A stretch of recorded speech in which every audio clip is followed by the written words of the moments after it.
We are now learning that an Israeli-American woman believed to have been taken hostage by Hamas is actually dead. Judith Weinstein was killed on October 7th, and her body is being held in Gaza. That's according to a spokesperson from the kibbutz where she was taken. We learned about the death of Weinstein's husband last week. Now, retired Lieutenant General Richard Newton joins us. He is also NewsNation's senior national security contributor. Okay, Dick Newton, thank you very much for joining us. It's great to see you, sir. We're not paying quite as much attention to the war in Gaza, and yet it continues. We had Benjamin Netanyahu's right-hand man here early in the week to talk to top U.S. officials. What is the status of Israel's offensive within Gaza? How much longer do you see it lasting?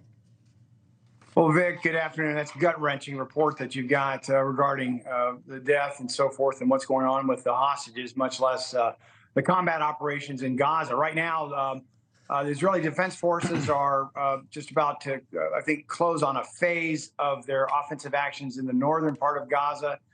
There's still some pockets of resistance, certainly with the Hamas terrorists. But right now, they're focused now because in the central part of Gaza, and then their aim will be down towards the south, where the vast majority of the what is remaining of the 30,000 Hamas terrorists are now located, along with what my sources tell me, the 129 hostages, vast majority, if not all of them, are in southern Gaza. But my point is, I don't think there's a timetable here in terms of weeks. I think we're still talking months as the second half of the campaign starts to kick off. I want to read a quote to you from Benny Gantz. He's the part of the Israeli war cabinet. He says, if the world and the Lebanese government don't act, this is on Israel's northern border, if the world and the Lebanese government don't act in order to prevent the firing on Israel's northern residents and to distance Hezbollah from the border, the IDF will do it. Others in the Israeli cabinet are talking about a 7-front war. Does Israel have that capability? Can it fight a war on 7 fronts? That's extraordinarily difficult. But, you know, the nation state of Israel for the last several decades, and certainly the last several years, has been surrounded by what some people call the Iran Ring of Fire. This all points back to Iran, by the way, Vic. You and I have talked about that before. You've got Hezbollah to the north, as you indicated, the terrorist group that's sponsored by Iran. You've got Hamas in Gaza. You've got the Houthis in Yemen and so forth. But it would be very difficult for Israel to go it alone. And that's why they need certainly the support of the United States, not only militarily, but certainly with intelligence capabilities, but also diplomatically as well.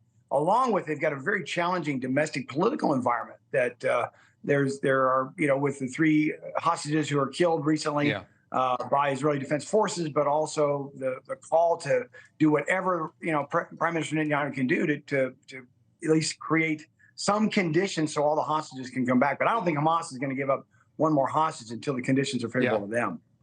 All right. Well, Lieutenant General Richard Newton, thank you very much for joining us. Have a great holiday week and Happy New Year to you.